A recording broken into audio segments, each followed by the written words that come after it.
अवध नगरिया सो एलै बरियतिया सोहावन लागई हे, सोहावन लागई हे।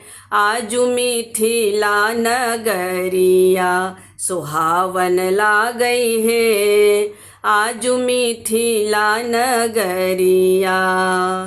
अवध नगरिया सो एलै बरियतिया सोहावन लागई हे, आजू मिथिला नगरिया सोहावन लागई हे, आजू मिथिला नगरिया। हाथी घोड़ा चढ़ी आयल बरियतिया, चलू हे सखी देखब दुल्हा के सुरतिया।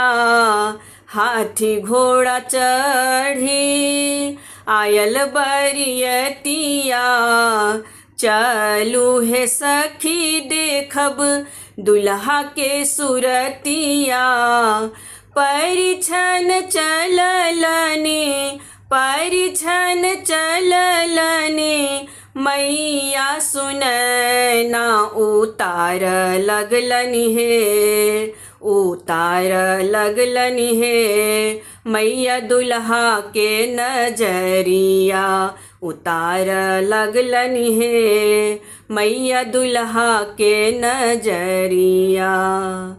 राजा जनक दान करे लगलन धिया, बिलखी बिलखी रोवे मरबे पेसिया।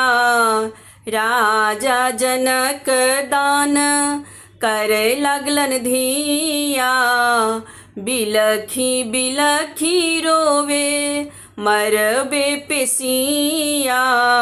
सिंदूर दान कैलने, सिंदूर दान कैलने, राम जमैया गाव लगलनि हे, गाव लगलनि हे। मंगल गान सब सखिया गाव लगलनि हे, मंगल गान सब सखिया।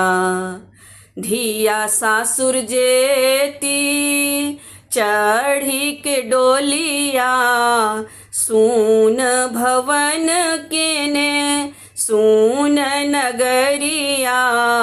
धिया सासुर जेती चढ़ी के डोलिया, सून भवन केने सून नगरिया।